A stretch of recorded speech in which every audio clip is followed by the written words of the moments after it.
Death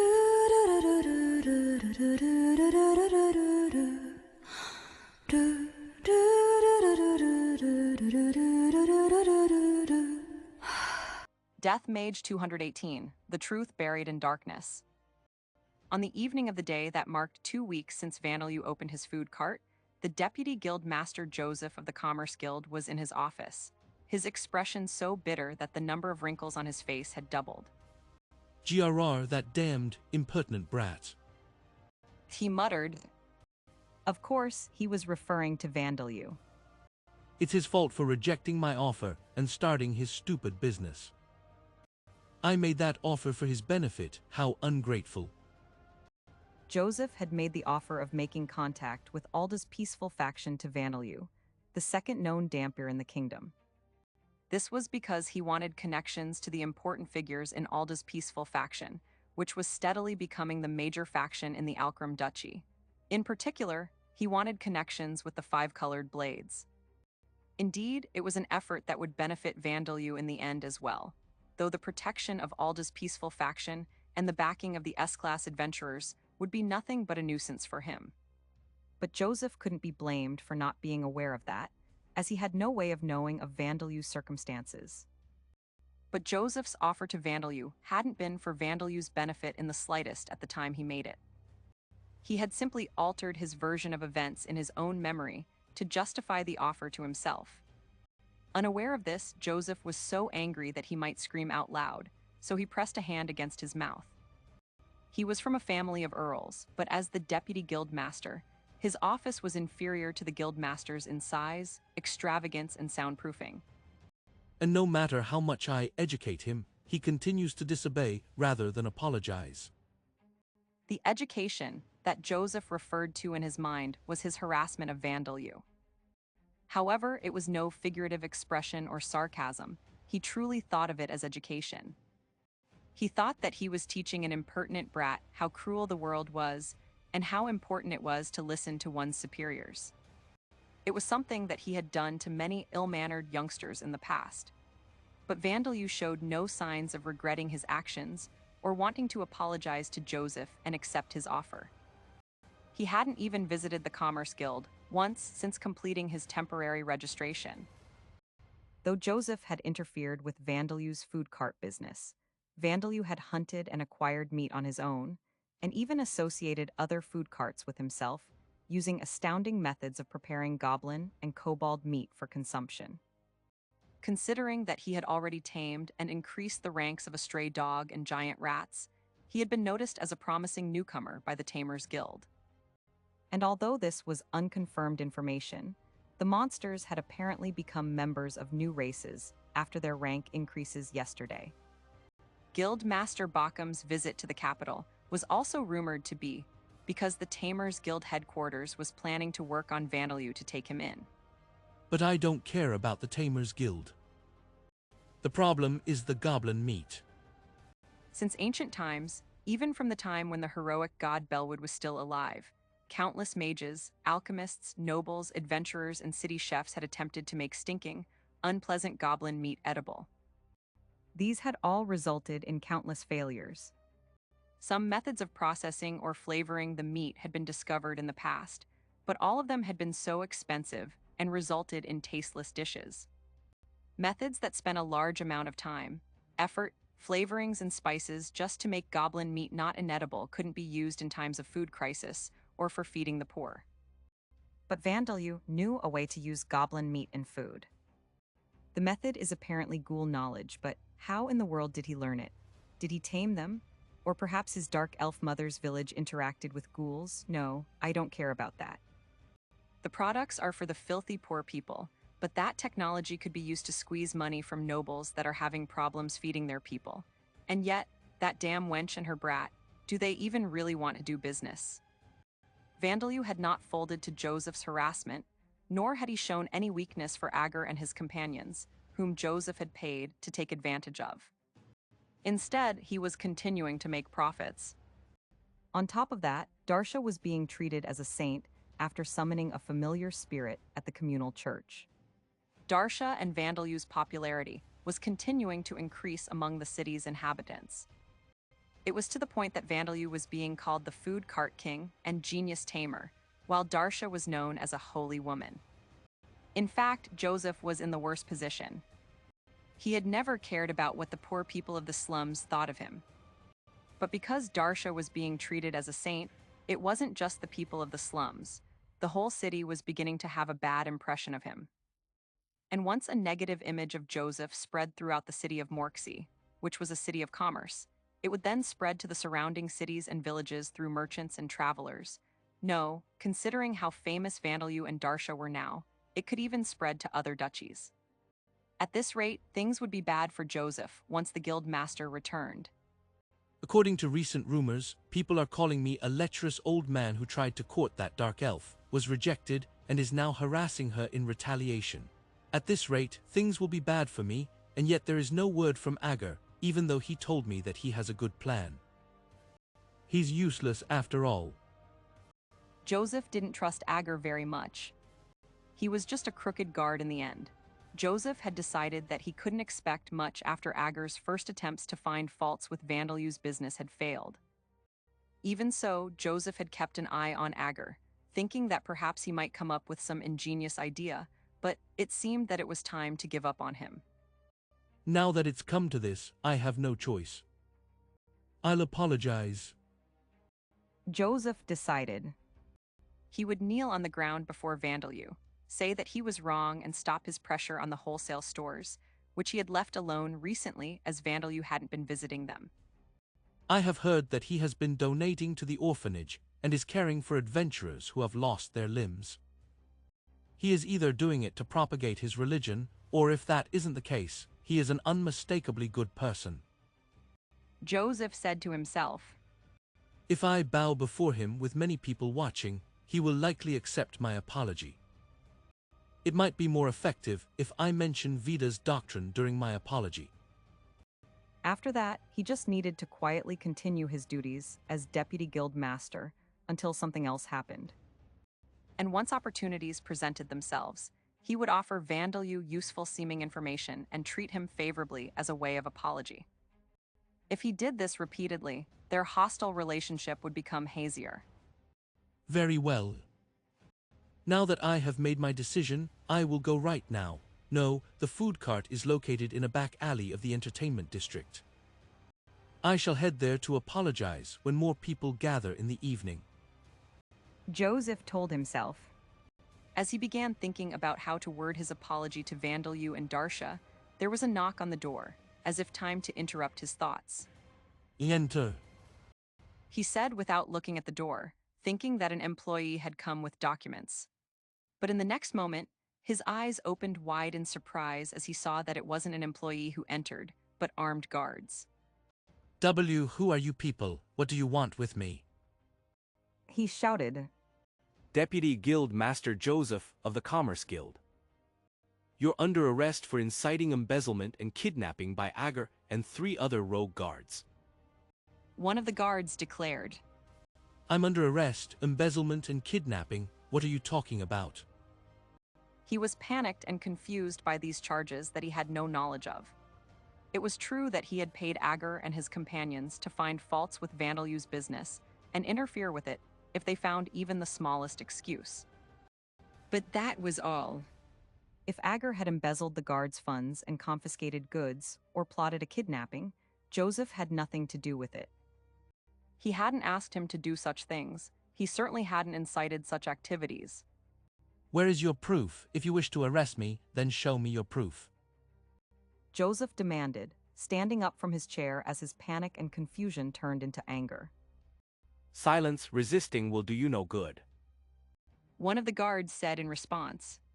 Having no intention of showing Joseph proof of the charges, the guards surrounded him, held him down forcibly and began to tie him up. You bastards, do you know who I am? I am a deputy guild master, the uncle of the Earl Isaac Morksey that you serve. Joseph shouted. Don't think you will get away with this. But the guards didn't respond. They simply dragged Joseph from the office that, until seconds ago, had been his. The reason for that was because they had been directly ordered by Earl Isaac Morksey to secure Joseph's safety. Isaac had heard a strange report from his spies. He was puzzled by the fact that Agar and his companions had entered the orphanage through the back door and then vanished without a trace. He was puzzled, but Agar and his companions were now missing. Isaac guessed that someone had somehow taken them captive and disposed of their corpses somewhere. He had the feeling that this someone was Vandalyu or someone connected to him. There was no proof of this. He only had the vague idea that some advanced magic had been used, an idea that anyone could come up with that couldn't even be called a deduction. It was an irrational line of thought that all strange events were connected to Vandalyu. But he couldn't think of any other reason that Agar and his companions would vanish at that moment in time. That was why Isaac had decided to secure Joseph's safety, as he was likely to be Vandalyu's next target and punish him. He had been driven by the need to show Vandalyu that he was not an enemy by offering his own uncle as a sacrifice, even if it meant becoming indebted to the Commerce Guild. This is breaching the guild's rights. Do you think the guild will stay silent over this? I'm innocent. I'm definitely being framed by someone. Someone believe me. Joseph screamed. But not a single person responded to Joseph's words as he was dragged out of the Commerce Guild building. The morning after Vandalyu acquired the Dream Guider job, around the same time that Joseph was arrested, Simon was in visibly high spirits as he met Vandalyu for his training. Listen, Master, the truth is, I've acquired a divine protection. He whispered to Vandalyu and Natania. I see, Said Vandalyu. Oh, really? Said Natania. Neither of you believe me. It's true. When I woke up this morning, I heard you have acquired a divine protection, and when I looked at my status, it was really there. Simon said happily. Neither Natania or Vandalyu knew how to respond.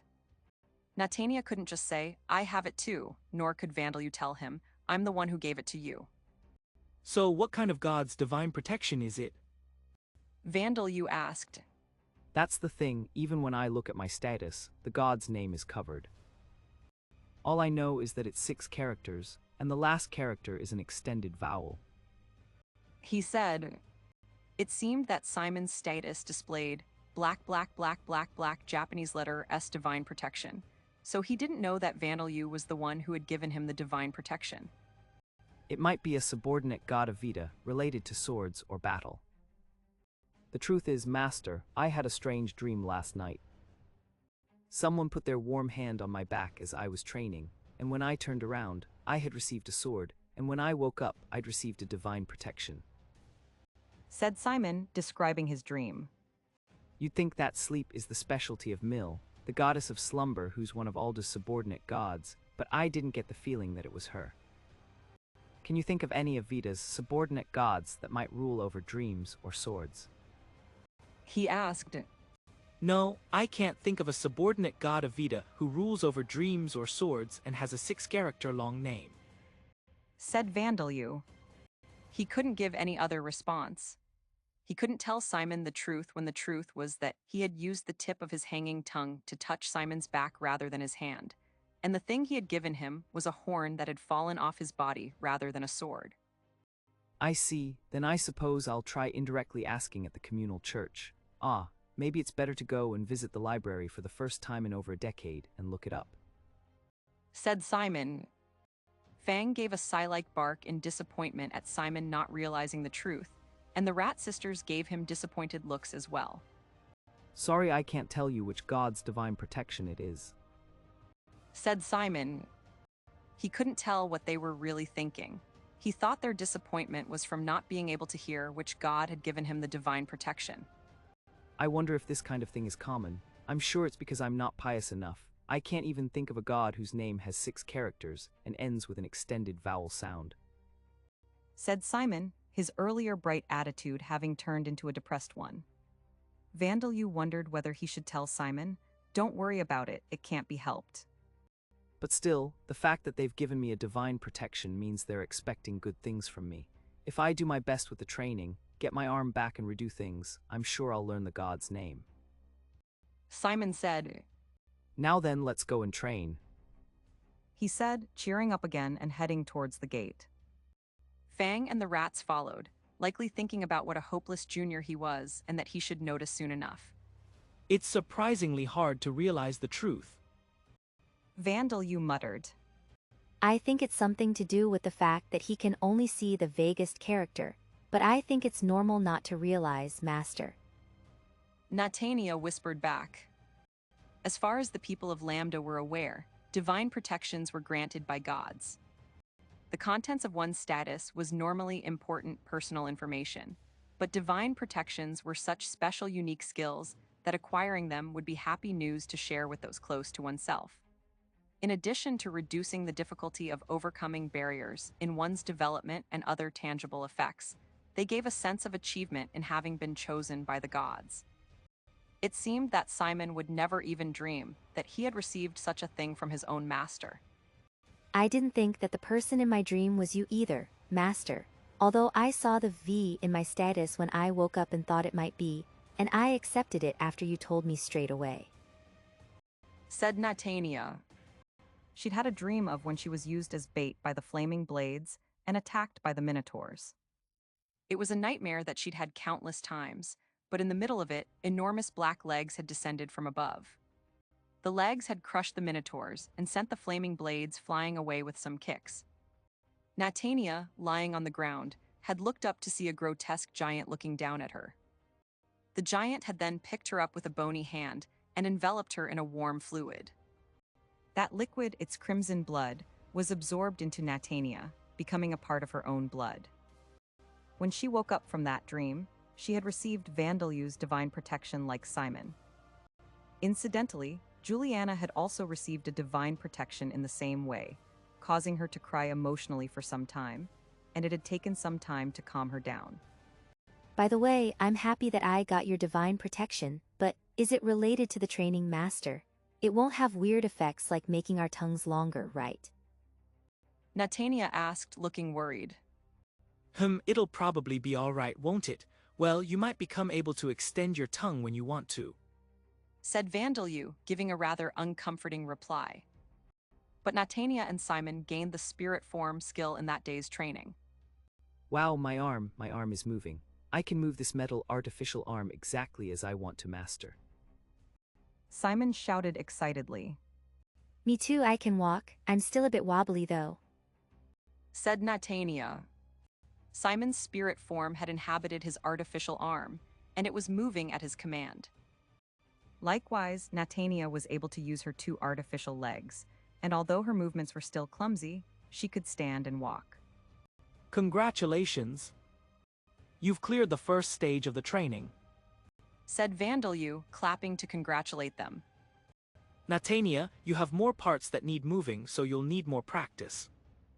But at this rate, you should be able to move your artificial limbs as if they were your real ones. Simon and Natania were moved to tears by these words. Now then, we'll begin the second stage of training right away.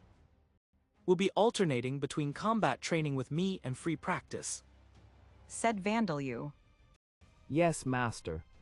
Simon and Natania replied in unison, their hearts pounding with excitement.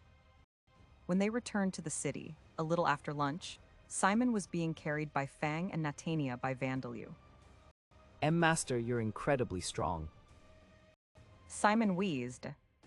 I was mostly practicing stances. Am I going to be all right tomorrow? Natania wondered. The two of them were totally exhausted and surprised after having learned the difference in strength between themselves and Vandalyu by having practiced battles against him. Simon had been aware that Vandalyu was no ordinary person, and Natania knew from what she had been told that he had the strength of an A-class adventurer or more. But imagining something and experiencing it were completely different. More importantly, how are you able to do those kinds of things? Materializing your spirit form, tearing it off and then throwing it. Simon muttered. And it's so tricky that your spirit form moves after you've thrown it. Natania added. Just what kind of spirit form do you have, Master? It wasn't simply that Vandalyu was stronger than the two of them had imagined. It seemed that the way he used his spirit form was inhuman. Because it's easier to improve your skills by training against people of your own strength and those who are stronger than you, I might have been a little over-enthusiastic though, since it was my first time trying to fight with this method as well. Said Vandalyu. He had mainly trained Simon and Natania with his spirit form, not using any spells or weapons. He had thought it would be better for them to face the same skills that they were trying to improve. And the two of you are the same as me, now that you've gained the spirit form skill and are able to use them in combat. From the perspective of ordinary people, that in itself would seem quite inhuman. Vandalyu added. He was half right and half wrong. Forcibly changing the shape of one's spirit form would have a corresponding effect on the mind, and in the worst-case scenario, it could cause insanity. The reason this wasn't the case for Simon and Natania was that their spirit forms were simply returning to the form they had when they had all of their limbs, so their shapes did not deviate from the shape of a human. On the other hand, Vandalyu had altered the form of his own spirit form so many times that he was well past the point of deviating from the shape of a human. There was no way to describe it other than that it was in a shapeless, slime-like state. Natania and Simon did indeed alter their spirit forms like Vandalyu, but the extent to which they did so was very different, though Vandalyu did intend to eventually pull them up, if it could be described as that, to his own level. In any case, once you acquire the materialization and long-distance control skills, increase their levels and increase your mana so that you can sustain your spirit form for long enough, both of you will be able to do the same thing. Said Vandalyu. This was why he had shown Simon and Natania what their goal was, made them experience it through practice battles, and made them believe that they could do the same. Unlike the body, the spirit form was completely controlled by one's strength of imagination and will. There were limits to it, but one could do almost anything with it as long as they could imagine it and strive towards it. I see, it would be great just to have a body that can fight again, but if I'm going to go for it, then I'd at least try to become a C-class, no, a B-class adventurer or better. Said Simon. Me too. I don't know if I'd be able to return the favor if I only returned to the way I was before. I'd get left behind by Julia too. Said Natania. Yes, that's the spirit. Said Vandalyu with a satisfied nod, looking at their sweaty faces as they reached the gate. Welcome back. Looks like today's training was rough. Said Kest, who was on duty at the gate by himself. Those who knew that Vandalyu had taken the one-armed Simon and limbless Natania outside the city yesterday, and today thought that it was strange. Just what were they doing?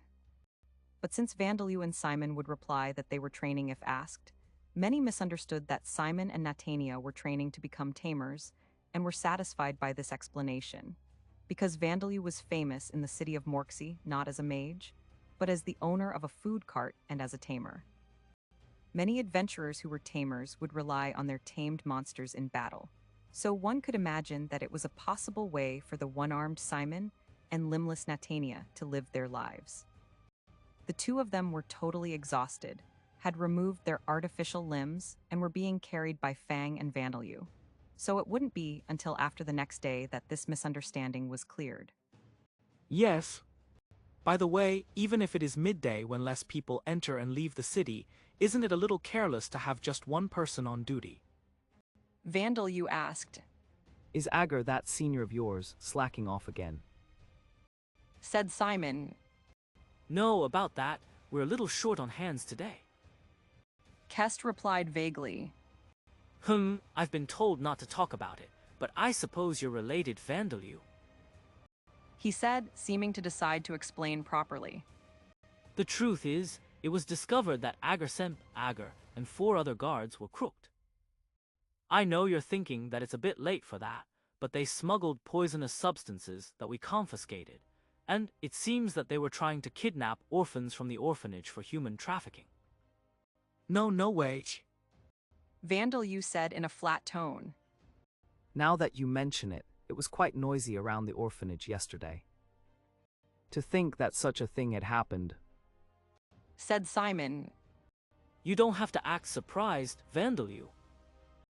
I know you've been visiting the orphanage. He said, assuming that the nuns or the orphans would have told Vandalyu the news. Fortunately, things ended with it just being a kidnapping attempt. There was apparently a nun who was there when Agar and his friends leapt over the walls, and they ran away when she screamed. But even if it was just an attempt, kidnapping is a serious crime. Guards who do such things can't set an example for everyone else in the city. They're going to be thoroughly investigated, and we've been recruiting a lot of new people this morning. Even so, it's dangerous to have only one person stationed at the gate, isn't it? From the way you're talking, they haven't been caught yet, have they? How would you stop them if they were to try to leave the city? Asked Simon. It's all right. I'm the only one watching people enter the city, but there's an inspection point set up on the other side of the gate to check people who leave. Said Kest. Wow, it's a good thing we left early in the morning, isn't it, Master? Simon said. Yes, it is. Said Vandalyu, a little bewildered that his companions disposing of Agar and his companions had had more significant consequences than he had expected. It was likely the command of the Earl or someone close to him, but it seemed that they had made the story so that the masked men that Sister Saris had witnessed were Agar and his companions. Just how much of the truth had he figured out? I just told Gufidgarn and the others to wait until the very last moment, then dispose of them if they ever tried to enter the orphanage. But to think that the spies would try to capture them just seconds later. Why didn't they capture them before they entered the orphanage? I wouldn't have done anything to them if the Earl's people dealt with them, Vandalyu thought. Maybe they had a different opinion on how to handle the children and nuns at the orphanage. I would think it best to avoid scaring everyone, but maybe the Earl's people thought differently. I know they have all kinds of circumstances, but if that's the case, it's rather unpleasant. But since Agar and his friends haven't been caught yet, be careful. There's no guarantee that he's not plotting something bad out of resentment towards you. Said Kest, having finished explaining things. Tell your mother to be particularly careful. Agar was currently wandering Gufidgarn's labyrinth that had no way out, but Kest didn't know that. He seemed worried that Agar was hiding in the city somewhere and up to no good. All right. We'll be careful. Said Vandalyu with a nod, feeling guilty because he couldn't correct Kest. He considered having at least Agar's corpse be discovered somewhere. Incidentally, Natania knew the truth. She was pretending to sleep on Vandalyu's back so that Kest wouldn't suspect anything. Upon entering the city and returning to his house, Vandalyu found that he had received a personal invitation to a tea party from the Earl. Vandalyu has acquired the Food Cart King and Genius Tamer titles. You have acquired the Spirit Therapy skill. Berkine mulled over the information that he had received from his puppets in the city of Morksey. It seems to be the perfect time to make a move. He said to himself. The information was extremely fragmented. However, Berkine considered all strange and inexplicable events in that city to be related to Vandalyu. According to the information, it seemed that Berkine's puppets had slipped into Vandalyu's pocket better than he had anticipated. With the puppets in so deep, Vandalyu would not be able to so easily cut them off. It was plenty to use as a negotiating chip and compensation. Are you sure about this? At this rate, it is likely that it will reach the region inside of the Boundary Mountain Range that is ruled by him. Would that not be too late? Said one of Berkine's close confidants. No, we do not have that much time. Said Berkine, shaking his head. If we take too long, it is possible that Alda's believers will make a move. Well, I'm sure they didn't expect him to begin a peaceful food cart business in the city, so they are likely racking their brains for a way to deal with them as well, and they surely don't have the forces to defeat him. But it's possible that the impatient fools will gather the heroes that are their pawns and attack as soon as he leaves the city. Berkine was aware that there were fools even among gods. Alda, who had been incited by Belwood 100,000 years ago, and Vita, who had been unable to see it coming. More recent examples would be Ternisha, who cornered herself and had her hand bitten by her own pet dog, and Gubaman, who had gone mad and isolated himself by disposing of all of his own subordinates.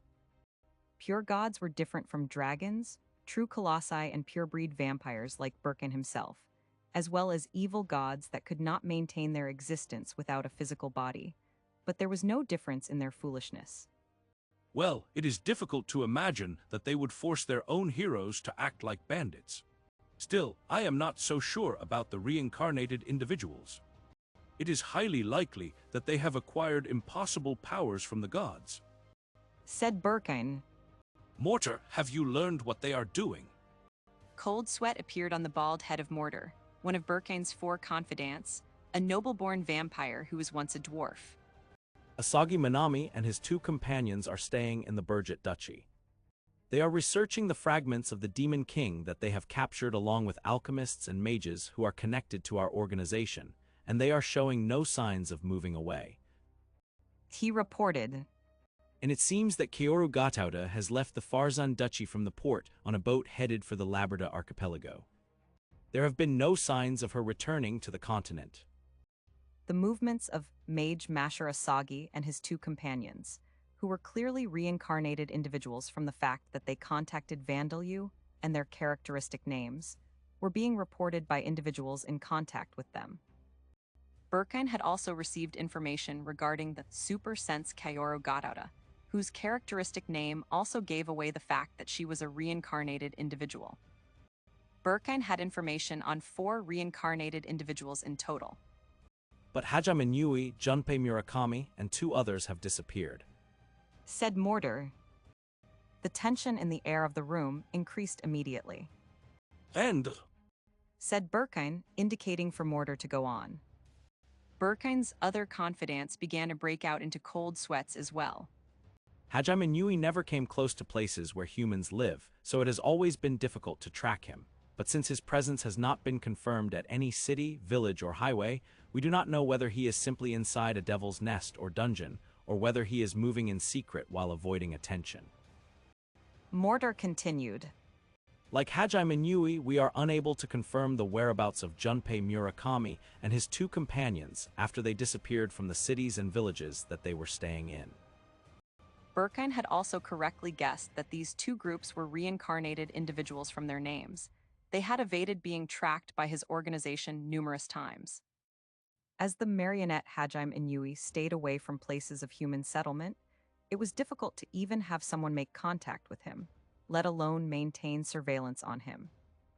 Murakami's group was simply very wary, so Berkine's organization could not make contact with them carelessly. Though the reasons for each differed, it seemed that the organization had lost track of them. I see, then they are either in hiding near the city of Morksey, or in the process of moving there and going into hiding. Said Berkine. Considering the timing of their disappearances, it was easy to guess their purposes. Thus, he did not rebuke Mortar or go into hysterics. His confidants all let out a sigh of relief. But how did the reincarnated individuals sense Vandalu's appearance? Is it the special powers they received from the gods? One of the other confidants said. More importantly, if the reincarnated individuals are going to make a move on Vandalu, would it not be best to wait and see what results from it? If they are victorious, we profit greatly. If they are defeated, it does not affect us at all. We can't do that. We don't know when or with what purpose they will make contact with Vandalu. It's possible that they will become his subordinates like Kanako Tsuchiya and the others, though that's pretty hard to imagine. Hajime's actions were those of someone undergoing repeated harsh training in order to face a powerful foe, and Murakami's group clearly saw Vandalu as a target. It was unlikely that things would end up like they had with Kanako, who had become Vandalu's subordinate, or Asagi, who had withdrawn after just speaking with him. Considering that, it was ill-prepared of them to have their identities revealed just by their names, but perhaps not so much, if I consider that the god who sent them to this world also wanted them to dispose of me. Well, I can think about their circumstances and purposes later, Birkin thought, turning his attention away from them. He tapped his finger on the city of Morksey, on the map of the Alcrim Duchy on the table. If the reincarnated individuals decide to get rid of Vandalu with an extreme method such as blowing away the entire city, there is no telling what will happen to my puppets. It would be foolish to wait and watch, only to lose the pawns that are necessary for my plan. Said Birkin. He did not underestimate the power of the reincarnated individuals, or at least that of Hajime and Murakami.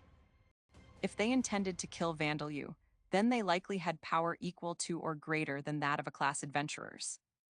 If such individuals were to act violently without considering the victims, the city of Morksey would suffer great losses. There was no guarantee that Birkin's puppets would remain intact if such a thing were to happen. And if we take too long, there may be effects on the puppets themselves. He is likely to be a guider, after all, Said Birkin. A different kind of tension from before appeared on the faces of Mortar and Birkin's other confidants. It was not one of mere fear, it was one of dread. Even if he is a guider, he could not shake the control over Birkin-sama's puppets, or is that really possible? Mortar exclaimed. It is. After all, Vandalyu is gathering the fragments of the Demon King, although it seems that there are no effects on the puppets for now. Birkin stopped mid-sentence. Perhaps the puppets had already been affected. The puppets' behavior towards Vandalyu, Birkin had prepared them in a way that they would approach and feel positively about individuals that met a certain description, in a way that would not be unnatural. As a result, Vandalyu and the puppets had a good relationship with one another, but would the guidance not affect those positive feelings? No, even if there were effects, they will be within an extent that I can control, so it is not a problem. My fragment's main part is within me, and the parts I cut off remain residing inside the puppets. There are no problems, Birkin told himself repeatedly. Now then, let us go to make a deal. Vandalyu will obtain our puppets, and we will obtain our safety. If he refuses, battle will ensue, but even if that happens, it will go in our favor so long as he is unable to sacrifice the puppets. He said to his confidants. Title explanation, Food Cart King. A title that can be acquired by one who is associated with multiple food carts and is a leading figure in the streets and regions in which they operate. There are many other related titles, for example, Food Cart Queen, Food Cart General. It is often acquired by chefs who have trained multiple apprentices or influential figures who represent other food cart owners. There is at least one food cart king in most busy cities. It provides a bonus to the cooking skill, though it is small. Title explanation, Genius Tamer. As the title suggests, it is a title that can be acquired by gifted tamers. Having incredible achievements or displaying incredible potential, as a tamer, is a requirement for acquiring it. Due to the nature of this requirement, it is easier for relatively young tamers to acquire. It is a rarer title than Food Cart King, but in the Orbom Kingdom, there is only about one genius tamer in each duchy every dozen or so years. One would have sufficient tamer-related skills by the time they acquire this title, but they receive bonuses to some extent. But someone with this title becomes a candidate to be one of the higher-up members of the Tamers Guild, the top of a branch, at the very least. This is more significant than the bonuses it provides to skills,